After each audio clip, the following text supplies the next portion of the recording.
Let's start then with Mr. Mohammed Saleh Al-Sobki. He's the Executive Chairman of the New and Renewable Energy Authority.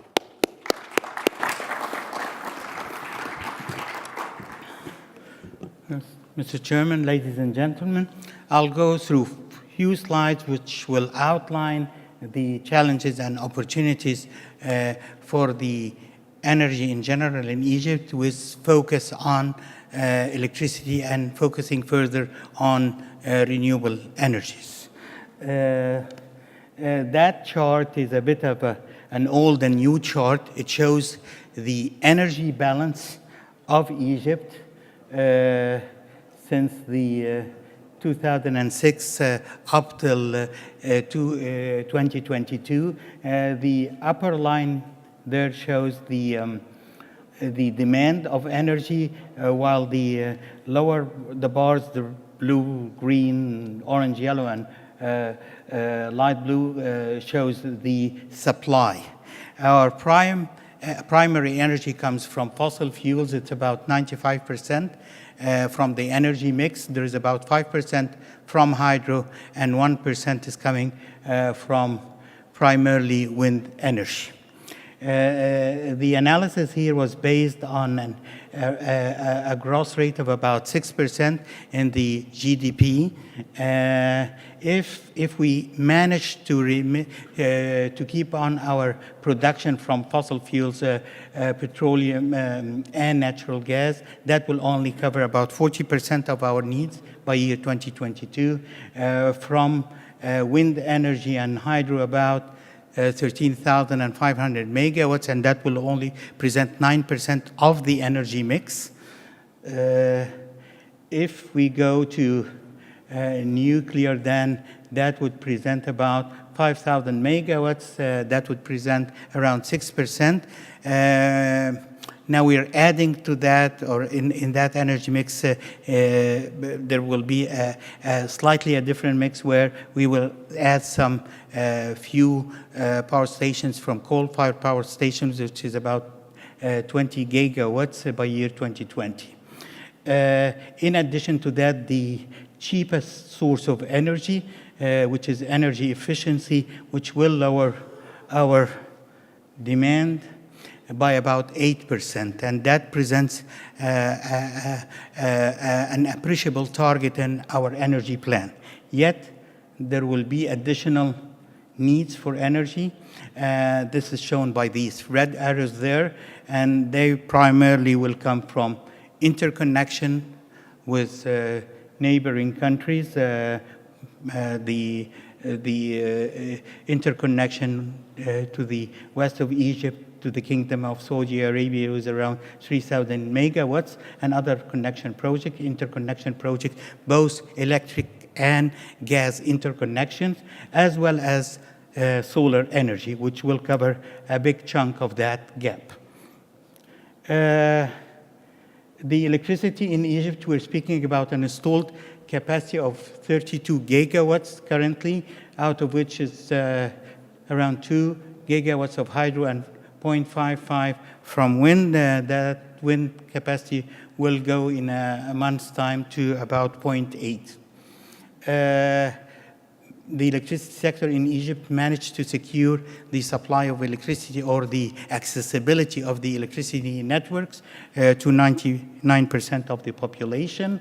We're speaking about a peak demand, the highest peak demand, which was recorded in 2014 at 27.8 gigawatts, and that was in August of last year.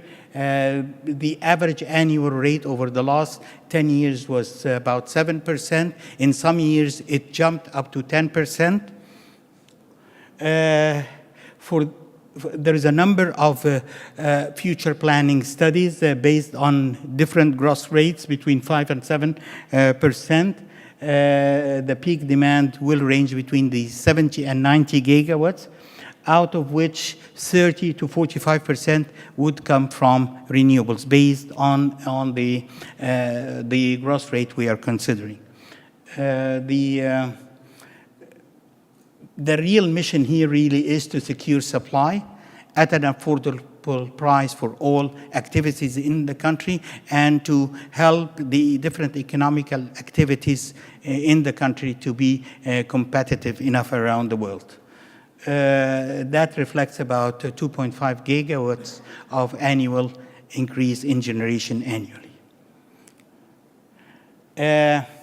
In order to meet that, there is a number of actions which took place and are still taking place. One of them is the restructuring of the electricity market that started in the late 1990s as early 2000, where unbundling of the generation and transmission and distribution activities did take place. Recently, also, a tariff reform or a tariff restructuring did take place. The nice thing about it, it was clearly announced.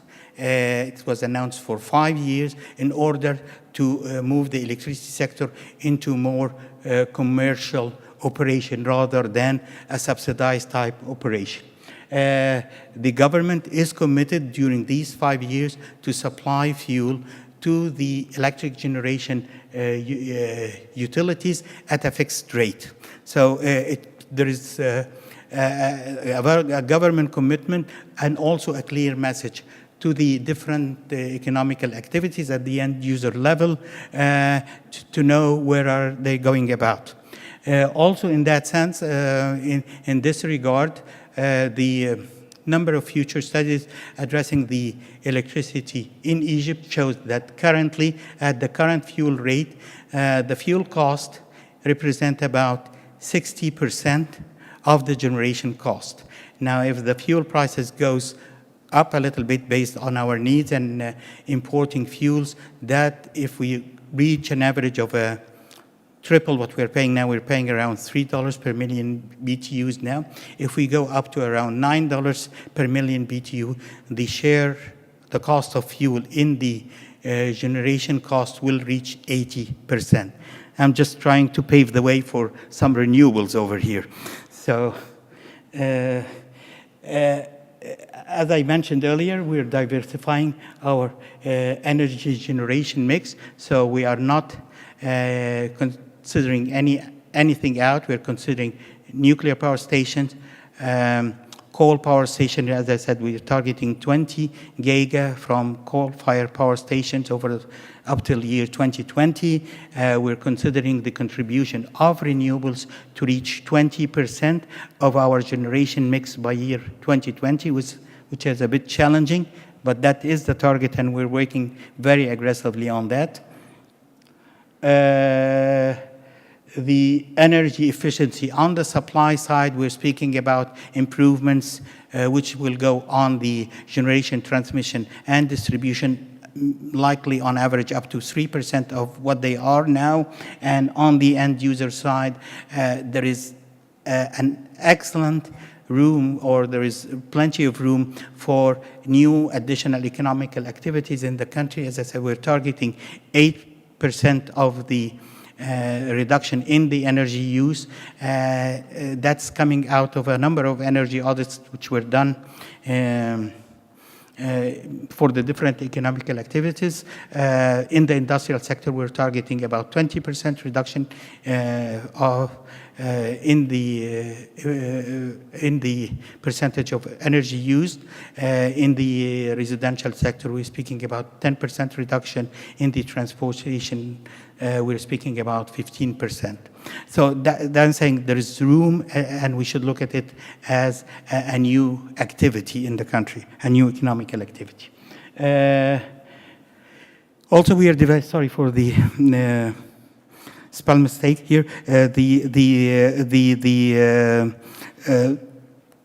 We're developing, strengthening the national grid, the transmission company, the high voltage and extra high voltage networks. The government recently has committed itself to 4 billion, 2 plus 2 billion Egyptian pounds to strengthen the existing transmission network in order to meet the growing generation capacities and, of course, to satisfy the demand.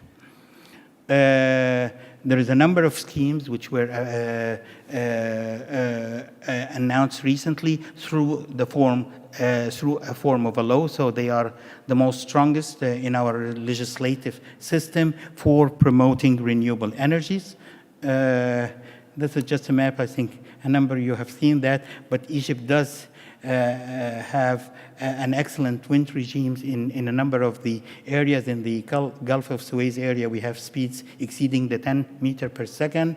In the middle part of Egypt, these are the yellow parts. We're speaking about wind speeds between 7 and 8 meters per second. On the solar side, Egypt does have an excellent sun radiation, which ranges between the 2,000 and the 3,200 kilowatt hours per meter square per year. So that shows really there is a very high potential of developing renewable energy projects from wind and from solar. The number of schemes which were issued in a law form are taking either a merchant type thing where things are really open for competition, and the power purchase agreement form, which does have some guarantees from the government. Just to go in some of these schemes, here is the sort of the competitive scheme where there is either the transmission company or the New and Renewable Energy Authority call for projects under an APC contract or a BOO type form. Electricity is then transmitted to the end users. The payment here is granted between the transmission or distribution utilities to the suppliers. Yet the end user still pay the prevailing tariffs, which are still subsidized. So what the end users are paying does not reflect the cost of renewables so far in that scheme. In another scheme, where it's the independent power producer scheme, the energy is generated, the electrical energy is generated. It uses either the transmission network or the distribution network just for wheeling the energy, and they pay for these wheeling charges. And these wheeling charges are developed and they are approved by the Electricity Regulatory Agency. The payment does reflect the cost, and it is a direct financial relation between the end users and the service providers. Just show you here some of the projects which are under the competitive type scheme or the IPP scheme. These are some of the areas for the projects in the Gulf of Suez. These are the projects which are owned by NEREA for their operation and maintenance. They are mostly financed by soft loans, and the total capacity, in addition to the 550 megawatts, which I mentioned earlier, is around 1,340 megawatts. And these are the details of these projects and the donors who are providing the soft finance. In addition to that, there is a 250 megawatts for a BOO type project with the request. Receiving the final quotations will be by the end of March of this year and there is 7 successful bidders for that currently now.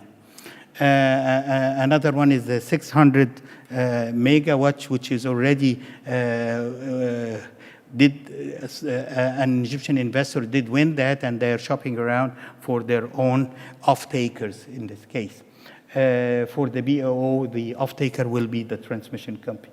Another IPP is 120 megawatts, which is owned by a group of cement consortiums, and that 100 megawatt, they also are working on their financial closure now, and that might go up to an additional 200 megawatts. So the total will there be 320 megawatts.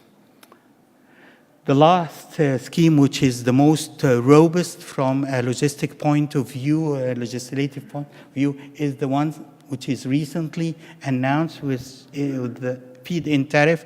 Actually, I will add to that a little bit. It's not totally a feed-in tariff, but anyway, the target there, in order to meet the 2020, the 20% renewables by year 2020, the intermittent plant here is to inject into the system 4,300 megawatts.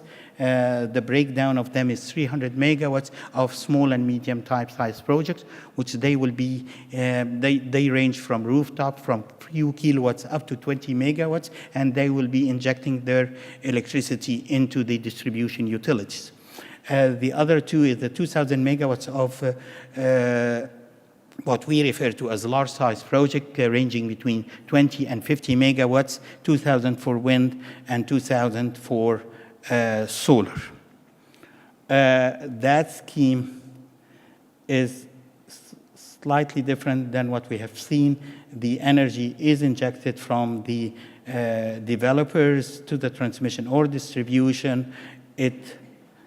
It gets paid with a government guarantee here, and the tariffs are quite generous, as I hear from everyone. And there is a government guarantee through the Ministry of Finance, as well as the Central Bank of Egypt. Well, there will be an escrow account to guarantee the payments to the end user. The payment will be in Egyptian pounds, in Egyptian currency, but based on the exchange rate of the day of billing, except for 15%, which will be based on the day the project is awarded, when the developer gets his permanent license. Electricity is generated to the end users. The payment here is different.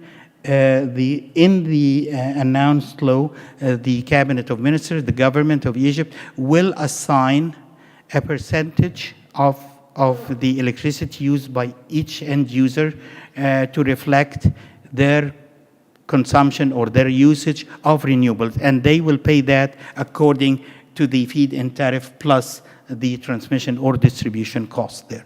So there will be few groups exempted from that. The underprivileged residential users, as well as the water, the irrigation needs. So these two groups will be exempted.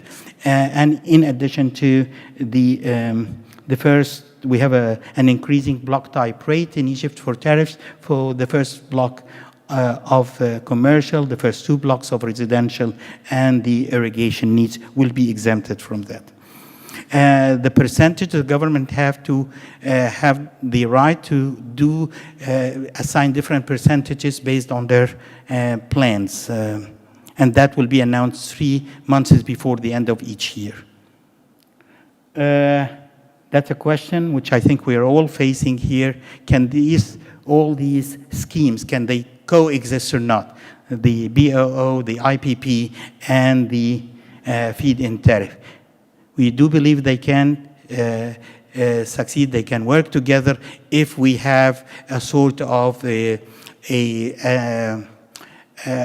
resource allocation type thing. So certain projects in the renewable energies will be assigned to certain activities in the country, and this way they can coexist. But if this is not done, then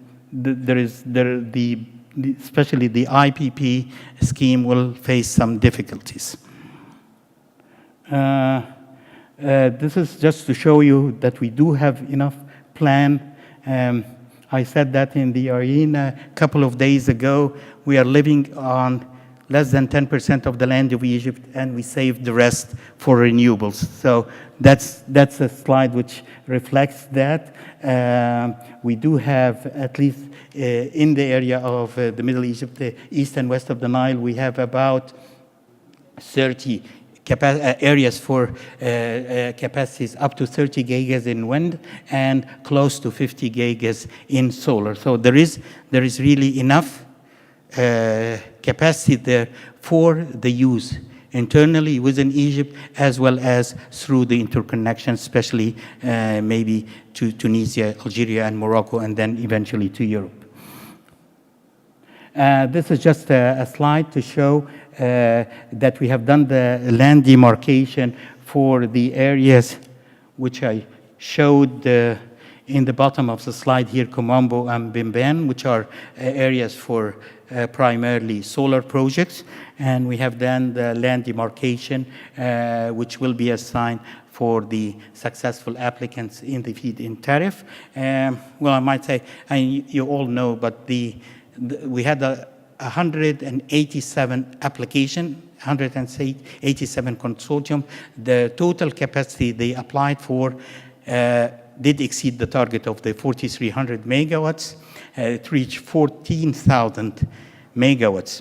But anyway, currently the successful applicants are in total 87 for solar projects between the 20 and 50 megawatts, and there is 13 successful applicants, also solar for the small and medium sizes, and there is 36 applicants successful for wind energy.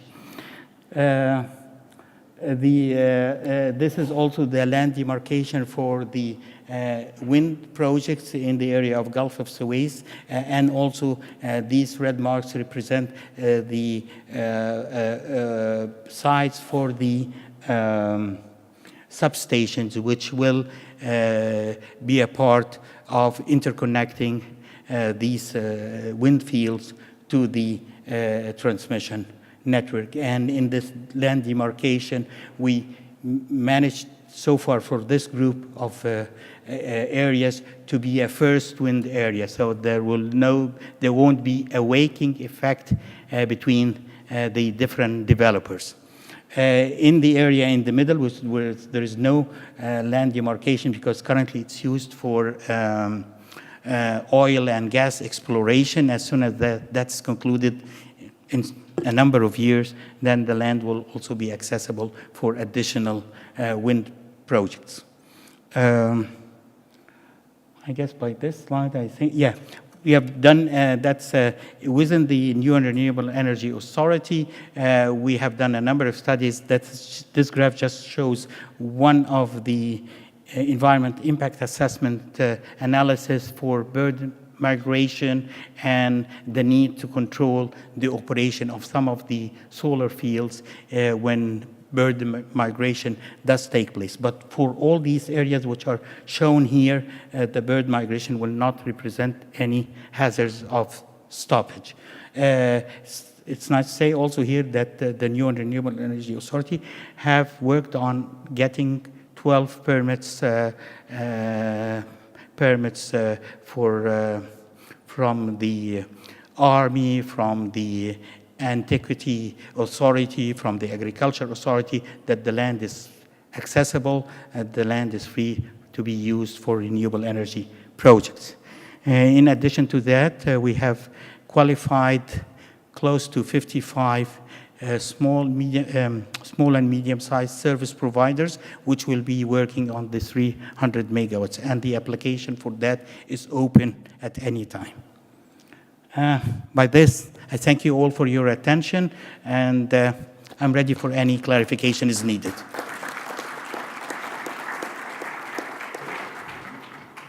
Well, it's going to be some quite brief clarifications because we've already eaten into your lunch hour, and so we've got, say, 5 minutes. There is a microphone in the room. There's a lady there who's just put up her hand, and the microphone's coming to you. Hi, this is Ghasaq Shaheen from Ministry of Foreign Affairs, Energy and Climate Change Department. I have a question. I know that Egypt is considering shale gas, knowing that you guys have signed a contract with Apache, the American company. So my question is there any plan to raise the gas prices domestically, or knowing that the renewables being very cheaper and the shale gas technology is very expensive. Basically, what's the story behind it? Okay, I'll answer in 2 bullets. I'll try to do that. Basically, Egypt is not avoiding any source of energy now. Shale gas or anything, we're not avoiding that. Yet, so far in Egypt, until a few months ago, the average cost for getting natural gas and providing it to our end users through the different production sharing agreements which were signed for that, the average cost was $3.1 per million BTU. Now, of course, that will change because we're going to import natural gas for the next maybe 3 to 4 years, and the average of that will go high. Again, I'm saying this will always be sort of a financial and economical comparison based on what will provide us with energy at an affordable price. But going to shale gas and going to other technologies at large, conventional or renewables, is a must. We do find the necessity to get acquainted with all the technologies. So at least from that perspective, this shale gas is going to be, we're addressing that as a matter of fact. Okay, I've got a question now from my screen from an email address, amalwadami@gmail.com. Is there any redirection from the government towards the adoption of sustainable building design to improve energy utilization? You know, in Egypt, the whole business of building planning is, to put it mildly, at times a little bit haphazard. Well, you did nailed it down right. We do have building codes, but in some cases that they are not enforced, and that needs to be well addressed. But definitely we are working now much more on energy efficiency in the residential sector. Our air conditioning load and even our heating load in what we think is winter is getting high. And so there is codes on standards and codes on equipment, and we have a number even of testing facilities in different centers in the country to test the efficiency of the equipment regarding international standards, and also codes for the buildings. But that's going to take some time in the adoption of it. Okay, I have a question there from Mr. Terrier from Norway. Thank you very much. Thank you, Mr. Subki, for this again very excellent presentation. I think it's very inspiring to see how your government is putting renewable on the agenda. My name is Mr. Terje Osmundsen. I'm from Scatec Solar, a global solar power producer, currently building 40 megawatt in Jordan and also with a large installed capacity in South Africa.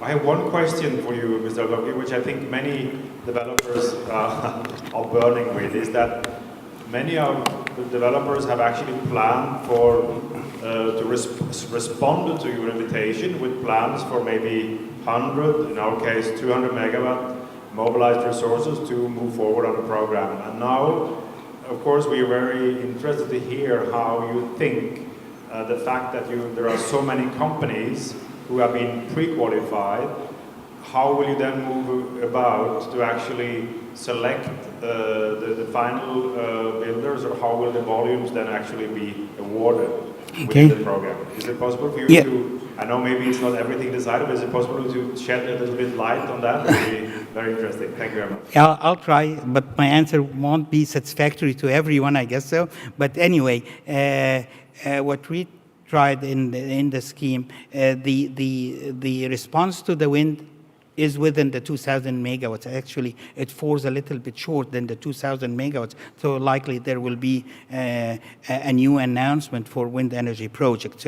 We're covering now about 80% of what we asked for. Regarding the solar projects, the response is exceeding almost by 50% what we were targeting there. The current decision is primarily that each consortium, each successful consortium will get one project, 150 megawatt project or 120 megawatt project based on their request, and the remaining will be in a waiting list type to apply in the second round, where they will be first to be selected. But there will be a competition so far between the different successful applicants to go ahead in fulfilling the requirements of the second step, which is to establishment their SPV.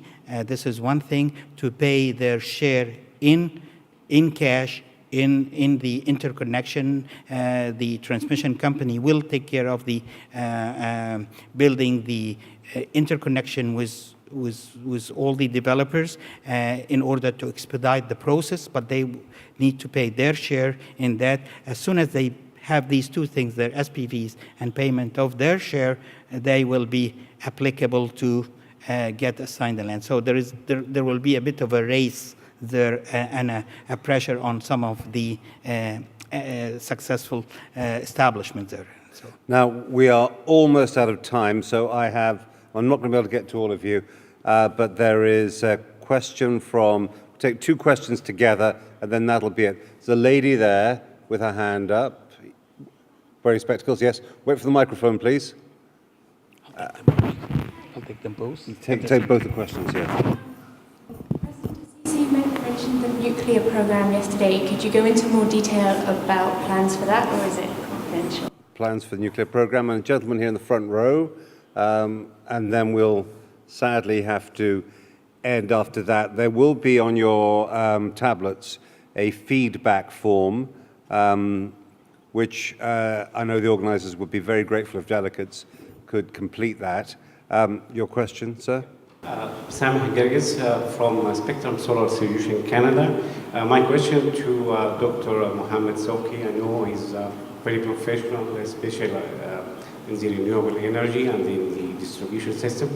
The first of all is the government are considering the off-grid system with the backup storage system.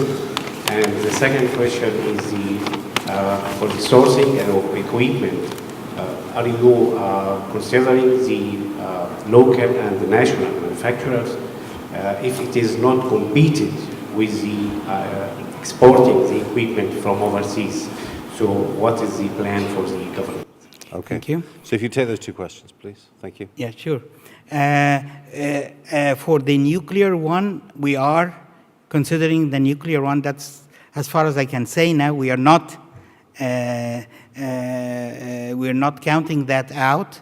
It's part of our expansion generation plan, and we're looking up to 5,000 to 6,000 megawatts. So I know my slide said about 4 to 5, but that can go up to 6,000 megawatts of nuclear energy, given that, of course, we are fulfilling all the safety requirements for having these stations. For the distributed generation things, yes, definitely. And distributed generation actually in many countries was the main contributor to the large size of penetration of renewables. That's definitely there. And what I refer to is within the 300 megawatt chunk of renewables, quite a bit of that will be distributed generation, either off-grid or connected to the grid. You mentioned also CSP. CSP is not counted out, but now whenever we're speaking about CSP, we're speaking at CSP with storage, and we need to get some experience on that. So again, as I say, we are not counting anything out, and even the ones which seems to be financially infeasible now, but definitely we need to get acquainted with. Another source is the waste to energy, and we're working on that, and we're even developing a related feed-in tariff based on the technology used to get the gas. Well, thank you very much. That is a very interesting presentation. I'm sorry I've eaten a bit into your lunch hour. We reconvene here, I think, at 2:30. Lunch is available for those who are hungry at the back of Hall 10. This afternoon, this gathering will break into two streams, one on project finance and one on under the general heading of business and industry, shaping the energy future. So, a big round of applause, and then it's time to eat.